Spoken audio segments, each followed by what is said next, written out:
everyone. Hope you liked that little countdown there. Welcome to Outlining as a Plantser as part of the Authortube virtual retreat this year. My name is Haley. As you can tell by my channel and my name right there, my pronouns are she, her, hers.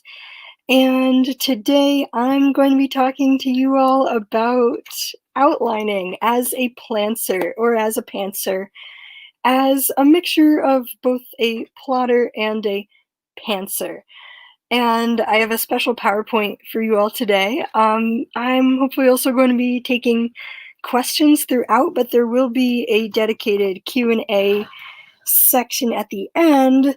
And if anybody has questions throughout, or if things aren't clear, then just ask away in the comments. I'm a little nervous, I'm not gonna lie. But it's okay, it's okay. So I just wanted to introduce myself, actually. I'm looking down as if I have notes here. No, it's just my keyboard. And I'm Haley. I write YA fantasy. I am looking to be traditionally published, and I am entering Pitch Wars in just a couple of weeks. If you didn't know, the mentor wish lists came out today, so that's cool. I have a BA in theater, and I don't really outline, except for when I've done NaNoWriMo in the past. I think that events like NaNoWriMo force me to outline, but today, well, I usually do a mixture between outlining really, really concretely and then throwing out that entire outline while I'm writing, which isn't the best method. So today I'm going to try and combine the two. And I just wanted to say thank you to Keelan for doing this today, this weekend. It's such a great thing to be part of, and I hope that everyone's been watching all the other sprints and panels and workshops today. And yeah, because they're all great. They're all great. Okay. Sorry, I'm just looking at the count and the live viewers is going up to 16, and that's the most that I've ever had. So thank you all for being here. If you're just popping in, I do have a PowerPoint. It's kind of nerdy. I have sources at the end. Gotta get my degree for something, right? So, and like I said, I will be taking questions throughout if things are unclear, but there will be a dedicated Q&A section at the end. Let me know if things don't make sense. Please let me know if you can't see anything. And yeah, so first off, I want to start this by asking who here considers themselves a plotter, and who here considers themselves a pantser, and who here has no idea what either of those two terms mean. It's okay if you don't, because we're all writers, but we're all at different points in our writing journey. So if you don't know what either of those two things are, that's fine. This is a judge-free zone, completely judge-free zone. I am no judge. I am a theater major, so there you go. I don't know. Okay, so first of all, we're going to go through plotters versus pantsers. Please let me know who you are. We are getting in. Thank you, Keelan. Thank you. I love sources too. So Dal Cecile Runo says plotter. Okay. Grace says a pantser. Okay. I'm hoping for a slightly even point of view for both, even on the plotter and pantser side. Leah says, I'm definitely a plantser. Okay. Valerie says a plantser for sure. Colin says plantser. All right, so it looks like a lot of people are actually coming into this with that they already know what a plantser is and that they already do it. So kudos for you. This next slide isn't about you. It isn't for you. Devin says plotter. Awesome. First of all, I just want to show this cute little writing style alignments bit. I think it's pretty funny. So let me know in the comments if you're a lawful pantser, neutral pantser, chaotic plantser, true plantser, lawful plantser, or a lawful plotter, neutral plotter, or chaotic plotter. And please let me know if you can't see any of it. But if just in case, I will read it off. Let me see if I can try and present this so that we're out of the Microsoft Office screen. Yes, okay. So for the writing style alignments, I'm assuming that everyone knows if they're a neutral good, lawful good, neutral evil, chaotic evil, those sorts of things. So it's that but for writing. And I just want to say that I am definitely a chaotic plantser. I have an idea of the plot when I start. Do I write things down? Yes. But do I mostly assemble scenes into a Frankendraft? Absolutely. Most of all, I think that people are chaotic in many, many ways. They write completely out of order. Maybe they write scenes on little note cards and try to organize them, but also copy and paste is your best friend for most of them. Yes, so people are asking me if I can go full screen. Hopefully, let me see if I can. Yes. So hopefully everyone can see that. I think it might be a little small, but just in case, let me read it all. Yes, Dallas Cecile Bruno says you are listening. Okay, so really quick, I'm going to read all of these. So for a lawful pantser, you write everything in order. You use the flashlight method to get to the end up in strange places, knows random details no one else cares about. Neutral pantser, you write things as they come to them, not afraid to bounce around, knowing the ending makes it boring. Chaotic pantser, writes completely out of order. What is a plot? Loves side fiction, and writes about whatever they're excited about. For a lawful plotter, you have detailed character bios, multi-page outline, organized by scene and chapter, probably knows what color socks their main character wears on Tuesdays. Neutral plotter, a brief outline, likes to use beat sheets, modifies and updates their outline as they go, thinks about writing character bios, rarely does. Chaotic plotter, writes scenes on little cards and tries to organize them on a little board, writes said scenes out of order, copy and paste is your best friend. And then for the plantser bit, which we'll be talking about today, for a lawful plantser, you know the ending, you write towards it, loves to world build, uses character bios / definitely has taken personality tests for their characters. True plantser starts an outline, goes off script, and ends up in unexpected places, but that's okay because this is more interesting anyways. Chaotic plantser, you have an idea of the plot when they start. Who writes things down? Has to assemble scenes into a Frankendraft. There you go. Hopefully everyone, one of those resonates with one of you, with one of them, and we're going to move on. So here I just have a definition for plotters and pantsers. So plotters are generally who outline / world build every bit of what happens in their novel, and they stick to the exact plan.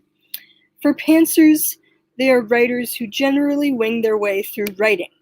So basically what we were talking about with all the different writing alignments. Also, I hope everyone can hear me. Actually, people are thanking me for reading, so I know you can definitely hear me. That's awesome. Great, I'm glad. So Dal Cecile Bruno writes, I write everything in order, everything.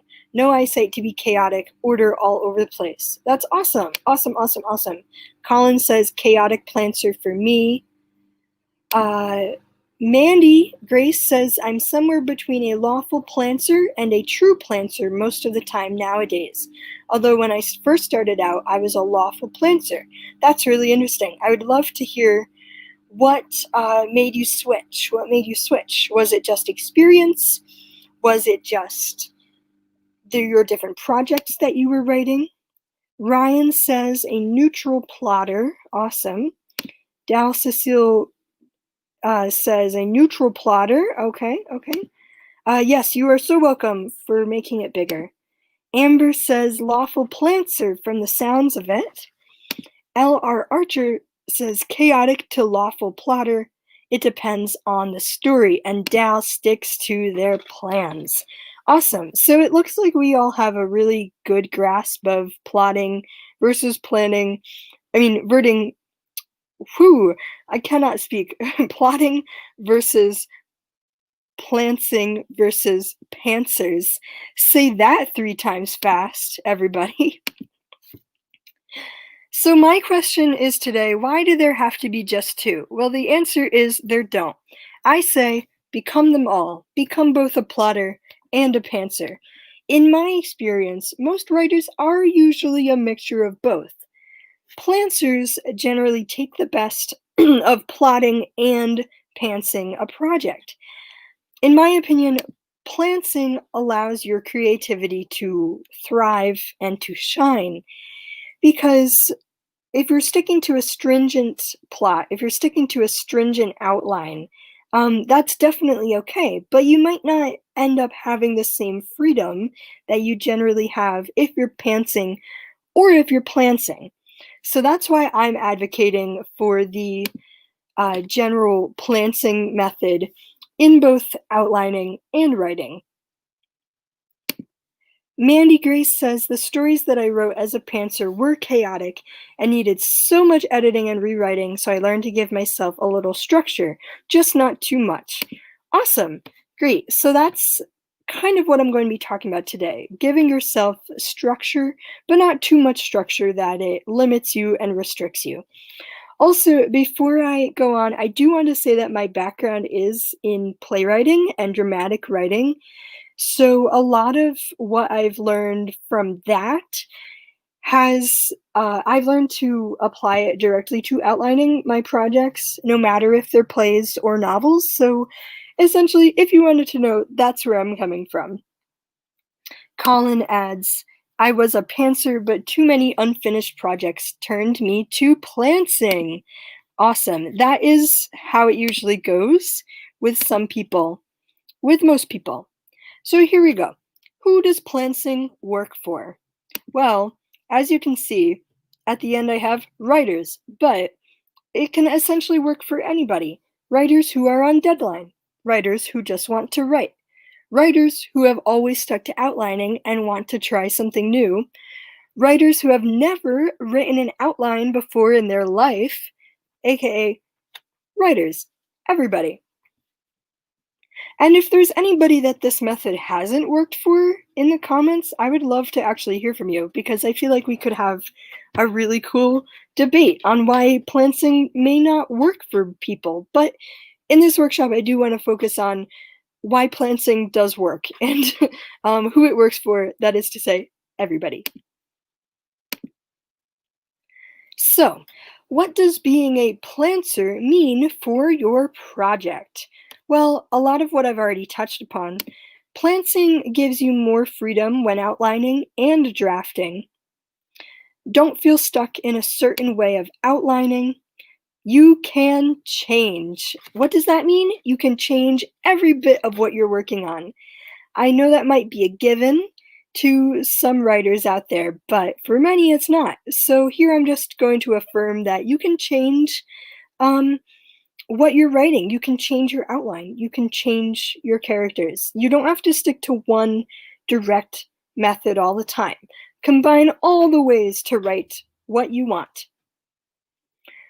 Books by Adrian adds, I outline, but as I write each chapter, I allow room for the characters to surprise me. I update my outline every couple of chapters to account for the butterfly effects. That's great. That's great. Personally, I update my outline after I finish one draft. And I think the most important thing today, if you take away anything from this workshop, it's allowing room. Allowing room for your characters to surprise you, allowing room for your plot to surprise you, for your villains to surprise you. allowing for everything to surprise you, but maybe not too much, because then you don't want it to scare you and then get scared off so that you don't ever finish. Today we're going to talk about the questions that you keep in mind when you want to finish a project, when you're outlining a project. They can be as big questions as you want, they can be as small questions as you want, but they're there for you to keep going. So, before I move on, does anybody have any questions about um, anything that I just talked about or anything that they were confused about? Please let me know. Please let me know.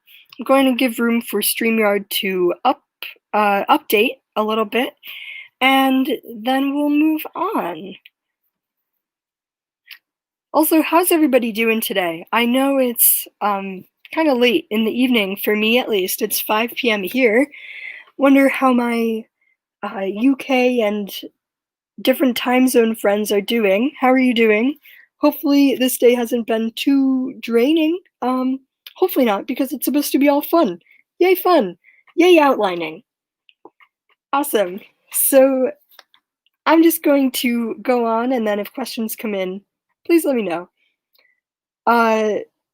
Also, if this seems very school, sorry, but also I just started a new job as like a teacher, so you're welcome. This is where my brain is at today. So begin at the beginning. We all know, or at least I think we all know, the famous Sound of Music song, Do Re Mi, where the beginning is a very good place to start, and it is. So when you're at your beginning, here are a lot of questions for you to consider. Namely, number one, who is your main character? I think that's pretty basic. I think that's pretty self-explanatory, but also just know who your main character is. This can be as detailed as you want, from my main character is this and this and this, and their favorite color and their favorite socks and where they eat and their inner demons, etc. Or it can just be as basic as a name. What's the name of your main character? Going off from that, what do they want? Again, this can be as basic as what's their goal that they want to achieve? What do they want from other people? What are they trying to save if your narrative is going that way? My stories have been mostly YA fantasy, and obviously the stakes are big, but I just recently started drafting a YA contemporary, and the question still holds. What does your main character want? How will they get it? Or I'm skipping one. What is preventing them from getting what they want? This can be as small as, oh, here's a person and they don't want me to get what I want, or here are some major life-changing events that are preventing me from getting what I want. Could be as big as the end of the world, or as small as, oh, I'm moving. AKA, what fits your story? How will they get what they want? We'll also address the opposite of that question later, which is, will they get what they want? But first of all, let's focus on the how. I think this is the main question that can drive your story forward. How will they get it? What are some things that will stop them from getting it? Basically, what I'm trying to say here is these questions can be answered as big or as small as you want to be, as necessary as you need at the beginning of your project, at the beginning of your drafting. So if anybody wants, I can leave a little time to answer these questions, or I can just go on. Let me know. I think StreamYard is a little bit behind with comments, but that's okay. So basically, the who, what, when, where, well, who, what, and why, and how are the main corner points of drafting. Who is your main character? What do they want? What is preventing them from getting what they want? How will they get it? How will their motives for getting what they want change? That's another big one because if your main character is just trying to get the same thing throughout the story and they're just trying to get it the same way throughout the story, then it might not be interesting, right? We want to see their tactics change. We want to see their motivations change throughout the book. And again, this can be as simple or as big as you want. I feel like that's going to be my main mantra throughout all of this. How will their motives, how will their what they want change? What are some obstacles your main character will face when trying to get what they want? This is a given, right? Every story has to have obstacles, no matter if it's a contemporary, fantasy, sci-fi, adult, young adult, picture book, even. What are some obstacles your main character will face when trying to get what they want? Again, these can be as big or small as you want. They can be as big as something's gonna happen to prevent this main character here. Or you can go as micro as this main character will face this in this chapter, and this in this chapter, which will then make them decide this, this, this, this, this. That's leaning more into the plotting. But I'm here to assure you that as planting, you can just say, hey, here are some obstacles, and they're going to go here, and those might change. It's okay. I would also suggest answering these questions with your villain, your love interest, your side characters, not just your main character, because as writers, as readers, we want to read stories that are all fleshed out. We want to read characters that are fleshed out. And if your characters all have motives and goals that they're trying to work through, that they're trying to get, and if they all have obstacles, obviously your main character will have the biggest obstacles and the biggest motives and the focus for all of these questions. But for your side characters, your villain, hopefully mainly your villain too, your love interest, these questions will go a really, really far, really, really long way to fleshing them out. I hope that makes sense. Too long, didn't read, too long, didn't hear. Answer these questions with everyone in your novel. Doesn't matter if your answers are big or small, just get a good idea of your characters and what your characters are facing.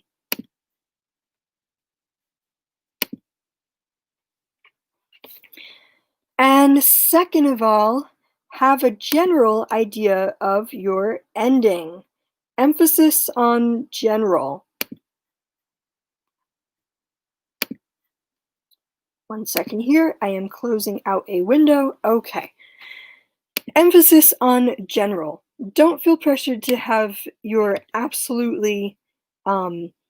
your ending absolutely all plotted out, because if it changes, it changes, and then you don't feel beholden to sticking with what you wanted before. So the main question to ask yourself when figuring out your ending, will your main character get what they want? Your story does not have to have your main character getting what they want. Your main character might even think that what they want is completely different from what they'll need by the end of their story. Because sometimes the two aren't equitable, right? Your character needs wants, right? Your character has to want something in order to be a main character, essentially. But do they have to get it? No. Will what they want change? Absolutely. But I feel like along with who is your main character, this is the biggest question that you should ask yourself when thinking about the ending, when thinking about your project in general. What sacrifices will be made for them to get what they want? Again, this goes hand in hand with planning out obstacles. How will your main character react to those obstacles? Notice that I'm focusing on character here because while we're plotting, especially for me, I tend to focus mainly on the plot and mainly on the story being the thing that drives my plot forward. But in some cases, I felt that my main characters usually get lost in the shuffle, that they're just following along the plot for the sake of following the plot.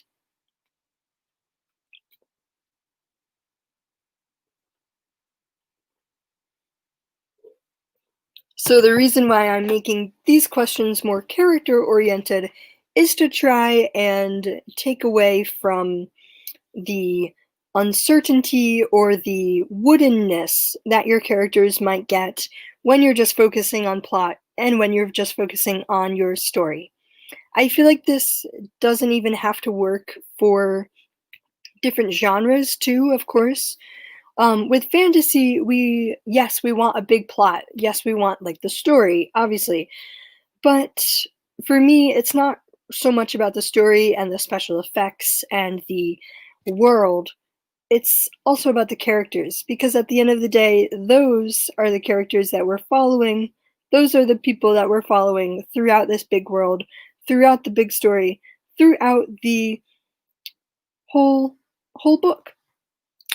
And I just want to talk about what questions are still remaining at the end for your main character, and will you answer those questions?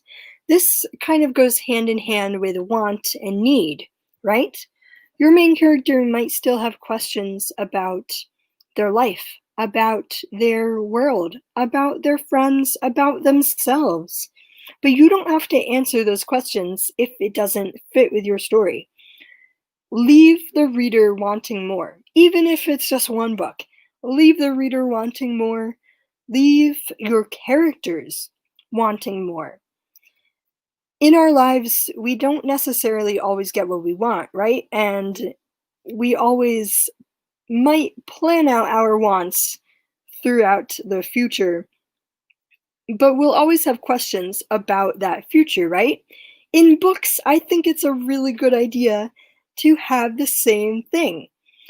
You don't want the end all be all of your story to just be, oh, and this character did this, and then it ended. Or then it was a perfectly happy ending. Which, yes, happy endings are great. Happily ever afters are great. But as with life, you want to know your characters live on, right? Maybe they die, but in that case, still have questions. Why did they die? What are your other characters grieving? What questions were answered or weren't answered by your characters' deaths? Just a lot to think about. Lots and lots to think about. Now, I will say that I'm not getting any comments coming in. I don't know if it's just StreamYard acting up and being silly, but just let me know. I don't know. I'm not getting any feedback, but if you all don't have feedback, that's okay. I'll move on. Please let me know what you think of all these questions. Also, this stream will be up forever, I think. I don't know how to take streams down, so it might be up forever. So this PowerPoint will always be here. And of course, I'll have my sources at the end for you to check out and always use when plotting, when brainstorming a new project.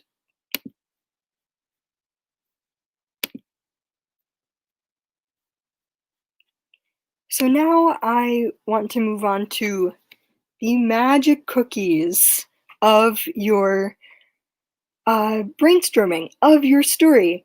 These are also called money scenes. You've heard the expression, put your money where your mouth is, or put your mouth where your money is. No, it's definitely put your money where your mouth is. So these are like put your scenes where your story is. I actually, you know what? Thinking about that, I'm not sure if that entirely makes sense.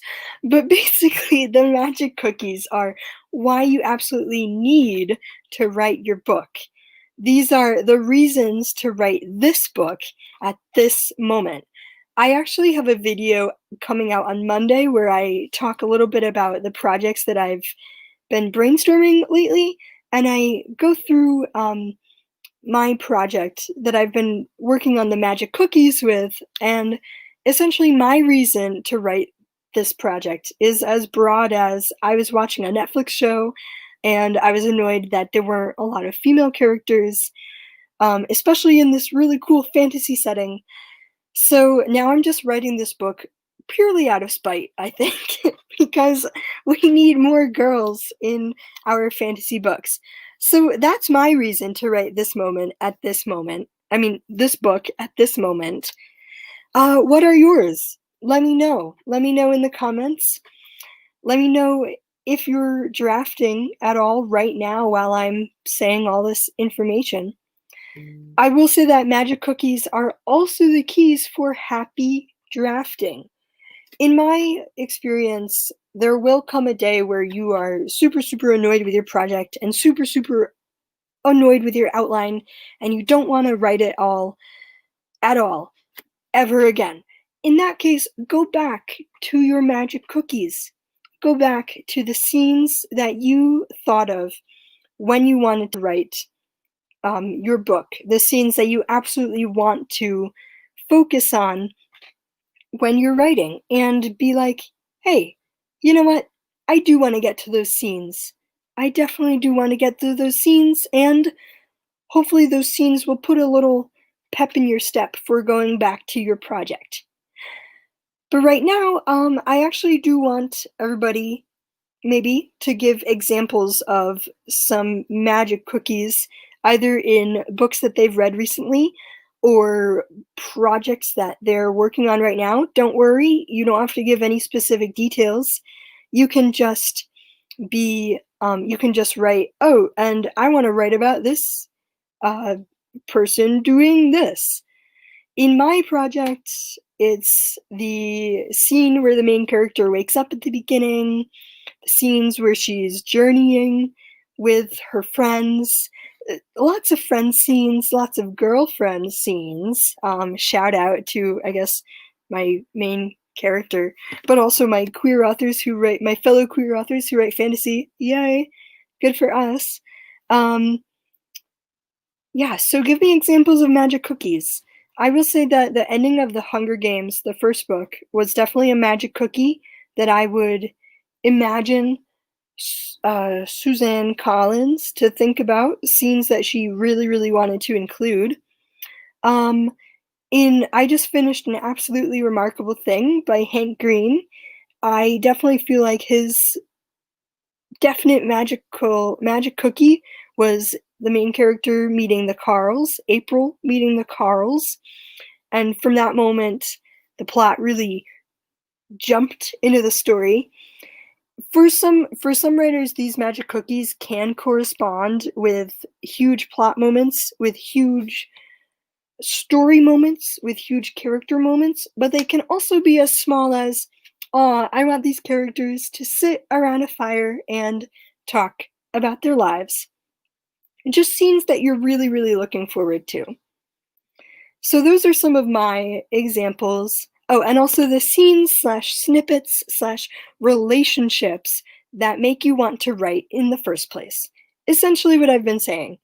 And these do not have to be absolutely concrete in any way. They don't have to have as much detail as you want or as little detail as you want, etc., etc., etc.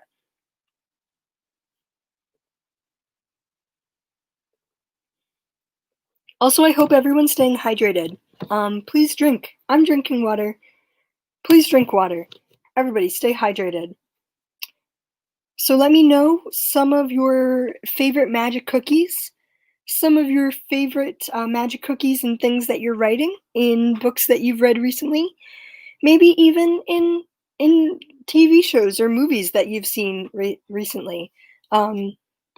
The definite moments where you think the writer would be like, "Oh, yeah, I wanna get to this scene because it'll be awesome." Moments like that.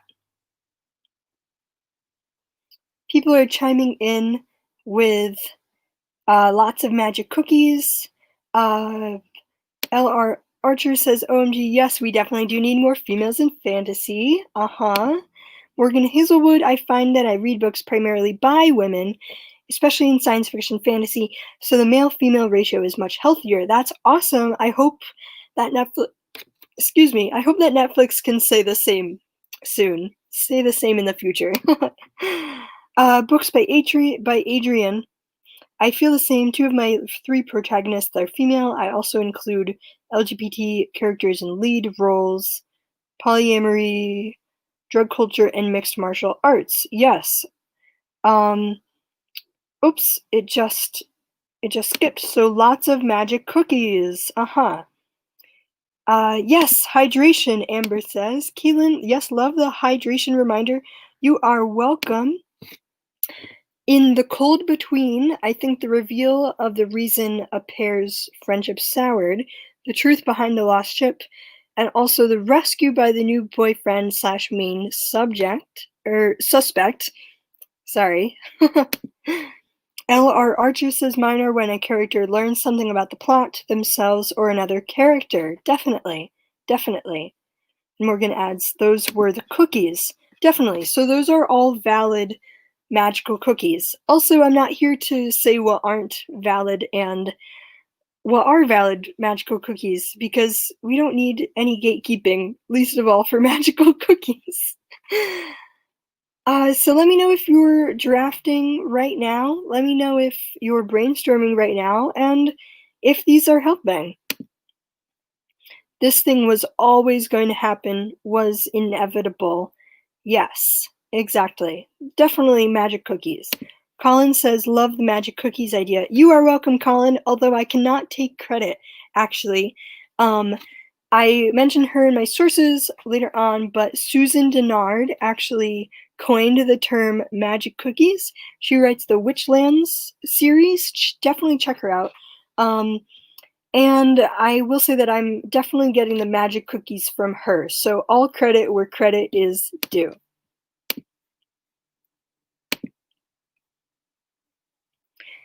Moving on to different questions. These can also be a part of the magic cookies, but these are what I focus on when I'm outlining, when I'm drafting. The big threads that you want to weave throughout your book. When I first wrote a book for NaNoWriMo, I actually had a huge spreadsheet of all the different chapters, all the different characters, and then for each chapter, what each character was doing and what major plot point was, like, what was happening with each major plot point in each chapter. Now I'm trying to broaden that and say, what are the big threads that you want to weave throughout? If, for example, politics, intrigue, certain characters' motivations, what the bad guys are doing in each chapter. For a lot of my second book that I'm trying to draft, for a lot of what the bad guys are doing in each chapter, it's just same as in this chapter. My point is, those through lines don't have to change in each chapter. It's just a metric for you, the writer, to know where your big picture ideas are landing in each part or in each chapter that you're working through. You don't have to include every single thing in each chapter, also. Please don't. Well, actually, let me amend that. You can include, probably should include, like, your most main plot, your most basic plot, then your side characters. But don't focus too much on all of them. Also, Morgan is calling me out. That sounds like a planner, not a planter. Yes, exactly. Which is why I'm amending that these do not have to be concrete. They do not absolutely have to be concrete. You don't have to even include them when marking out your specific chapters. Just make a list of like the big threads that you think you'll include, that you think will be important, that you think will matter the most throughout your story. This could also be kind of tied into your theme. For me, my themes don't even come in until after I'm done writing the whole book. Then I go back and I'm like, oh, so that's what this is about. Okay. With your main through lines, that can definitely also be the case. For a lot of people, when you're writing, a lot of these main through lines and a lot of your magical cookies don't necessarily pop up until you're writing it, until in the moment. So thank you, Morgan, for calling me out. Absolutely. um, Definitely for NaNoWriMo, I have been a planner, but I definitely want to focus on being a plantser now. But we'll see. We'll see.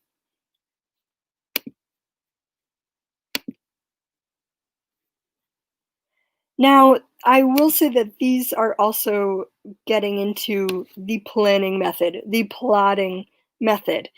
But I will say that these are entirely optional because for me, I don't even plan the scenes before I start. I just say, oh yeah, I want this to happen, and then I write. You can skip this step. Just start writing. Figure it out as you go. But I will say that a lot of the main through lines and a lot of the big structural questions are always great to have in mind as you're writing. So this step is completely optional. But if you want to take that next step, assemble the bare bones of what you want slash need to happen. Focus on just your dialogue, action, and setting, maybe the order in which they need to go. This is also called the screenplay method, although I will say that I've never written a screenplay like this. Actually, I take that back.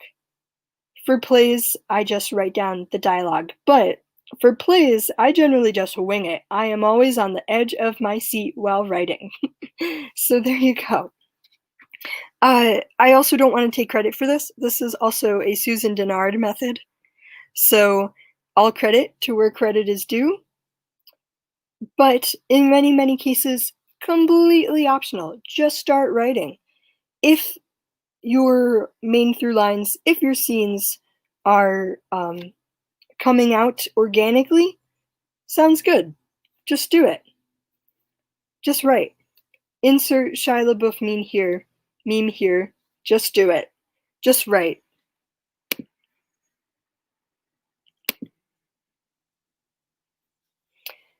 Now, I also did want to touch upon some general tips of just things that I've found useful, positive affirmations, and particularly things that I found useful when drafting, when outlining, putting in heavy quotes, when writing. One hard lesson that I've learned is save every single scene you cut. Save them all. Save them all. Keep them in a little folder on your desktop. Keep them in the notes section on Scrivener, like me. Just keep them. You never know when they're ever going to come in handy. You never know when you might want to return to what you wrote before.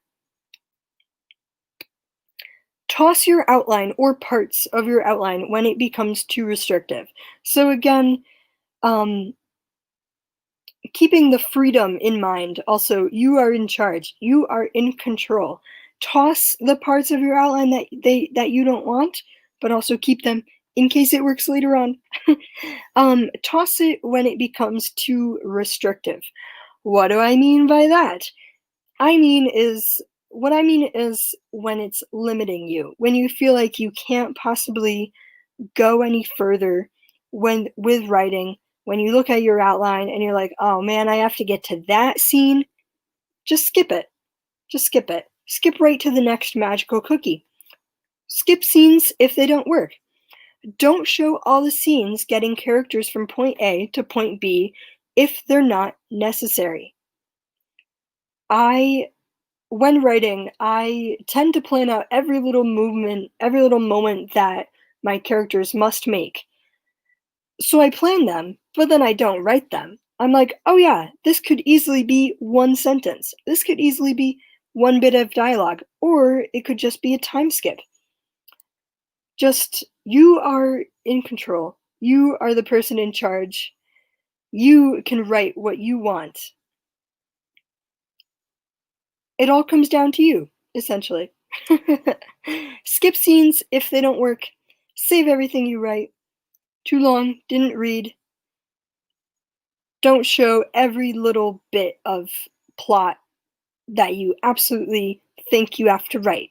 Because a lot of the times it's taking away from the story, it's taking away from your characters.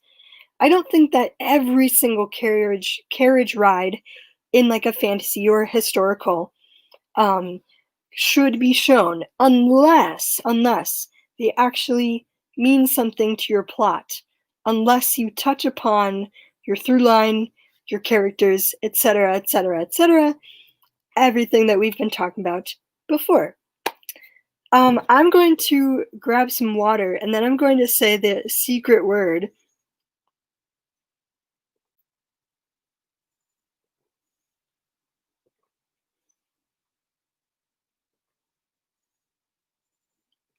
Maybe I should just do an ASMR of me drinking water. I don't know how everybody feels about that. Could be a different direction for my channel.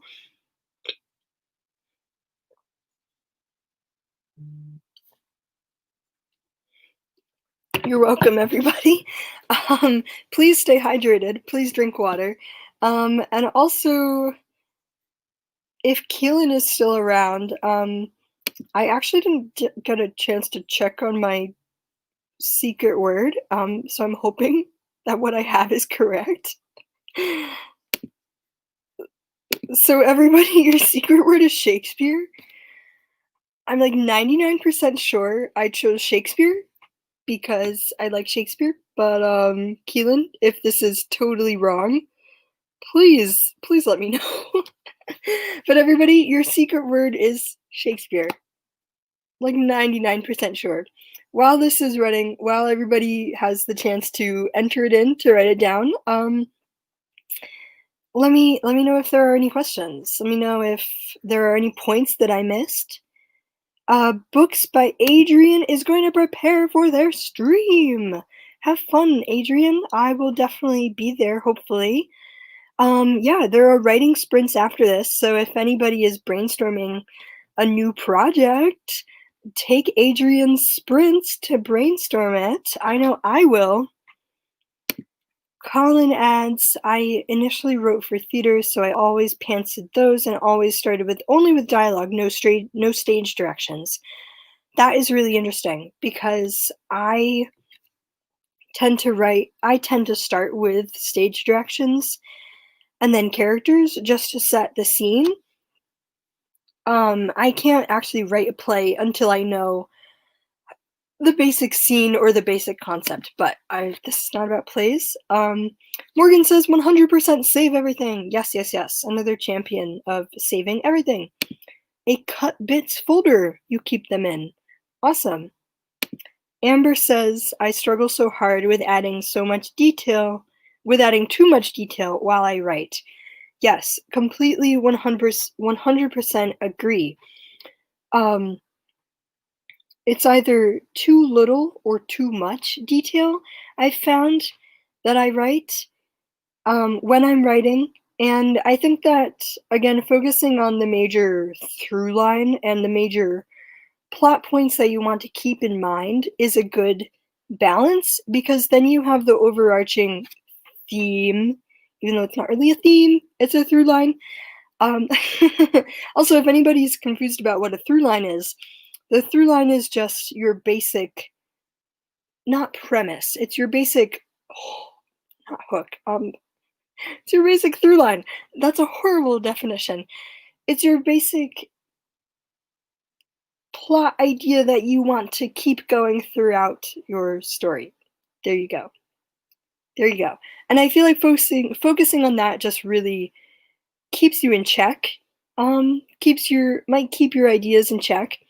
But also, when I have a major through line, when I'm focusing on like, okay, this is what I want to have happen in the scene, they're going to talk about this.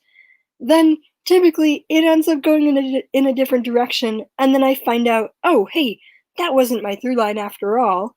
It was actually this. And that's totally valid too. That is completely valid. Morgan says you can always add all the details you want in love for you and then take them out in edits. Another valid point. Exactly. Exactly. And you know what? By the third or fourth or fifth draft, you might end up putting them back in. That's what's been happening with my that's what happened with my manuscript for Pitch Wars, actually, that I'm submitting. Pronoun I says, love that secret word. You're welcome, pronoun I. You're welcome, random citizen. Okay, so let's just hop back in. I believe that I'm going till 6:30. And I believe that I have just a couple more for this. I might spend the last 15 minutes or so taking taking Shakespeare. Wow. Taking questions. Whew, from you all. So please let me know. Please let me know if you've tried any of these tips, any of these methods. What has worked for you? What hasn't worked for you? I know that we've probably been saying that all along, but hey, now's the time. If you're watching and you haven't spoken up before, speak up. Ask me anything. Not anything, but about this panel. So here we go. My next slide is actually Q&A time. If anybody wants, I can talk about my own project. Oh, that's neat. If anybody wants, I can talk about my own project. I can talk about how I've been drafting lately, my experience as a plotter and a pantser, but mainly I'd love to hear from all of you. So Keelan says, I do have until 6:30, but don't feel like you have to go all the way to that time. Thank you, Keelan. So yes, questions, anybody? Please let me know. Let me know if anything was confusing. Let me know if anybody wants to look back at other slides. My main influence has been Susan Dennard, with the magic cookies, with the bare bones, with the scene planning. I actually never plan scenes down to like, oh, I just want dialogue, action, and this for each and every scene. I did try that going back and revising. It was helpful mainly in revising, I have to say, because since I already had the scenes written, I figured, oh, so actually this has to happen in this scene. So that's been something that's really, really helpful for revising, not necessarily for drafting from the first part. For my story, for my YA fantasy that I'm working on right now, oh, also everybody stretch. I don't know if this looks awkward, but I'm stretching. For my project that I'm working on now, I actually did begin with just some names, just a basic premise, and then I went ahead and I actually wrote like the first draft of a first scene from the main character's point of view right off the bat. And that, while I don't think I'll necessarily keep everything from that scene, it gave me a good starting point. It gave me a good jumping off point to start from, obviously. And things like that are really, really helpful. Don't feel beholden to just jumping in and writing every single scene from the get-go, or writing down all the bare bones of every single scene. Just do what fits you. Just do what fits for you. I'm so sorry. I need to keep drinking water. I feel like this is the most I've spoken for like at least in days. Or maybe I'm just stressed.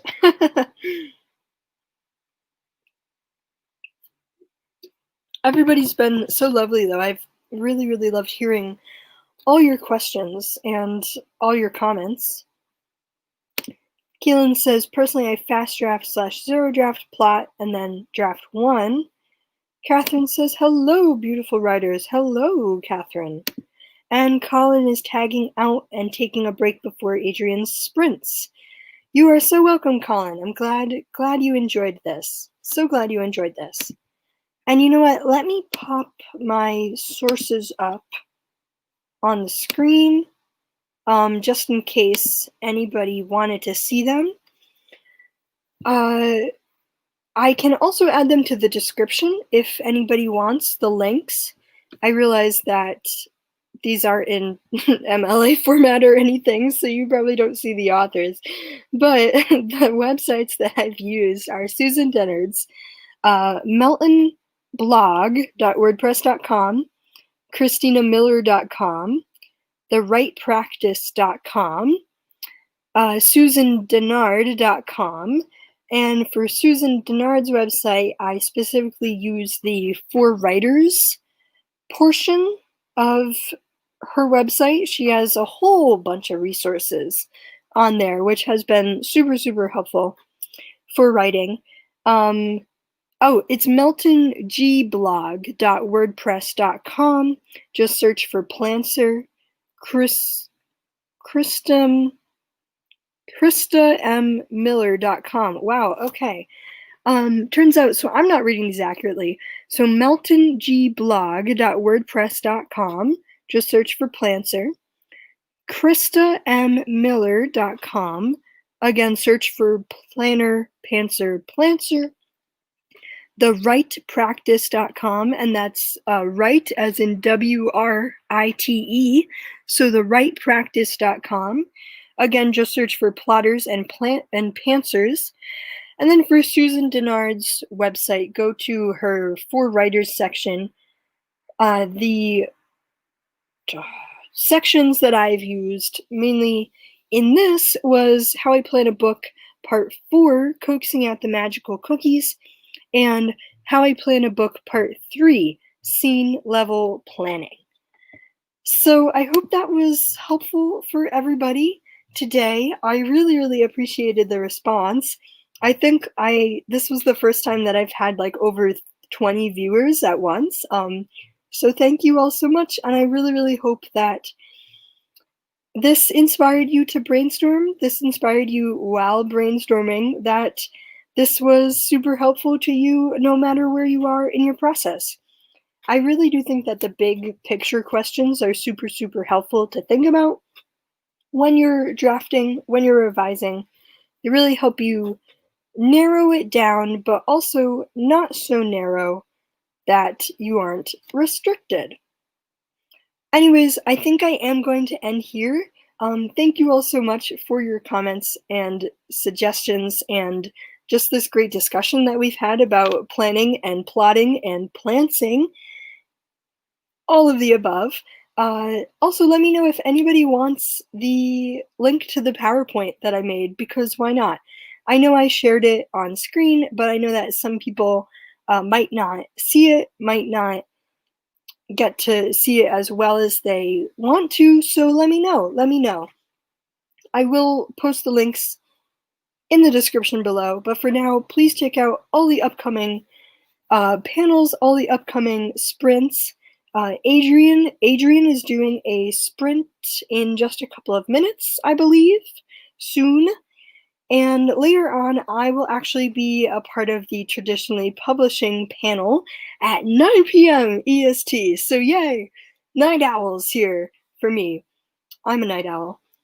Anyways, I really hope that this was useful. Thank you so much for Keelan for putting all the virtual writing retreat together. I'm so glad that I decided to take a jump and sign up for a spot for a plot. There you go, for a plot. Yeah, thank you all for coming, and I will hopefully see you all throughout the evening, throughout the night, through tomorrow. We have a whole nother day of these, and I hope to see you all there. So thanks all again, and Oh, don't forget to like and subscribe and do all that fun stuff. And I have a video coming out on Monday, so stay tuned for that. Okay, now thank you all. Goodbye.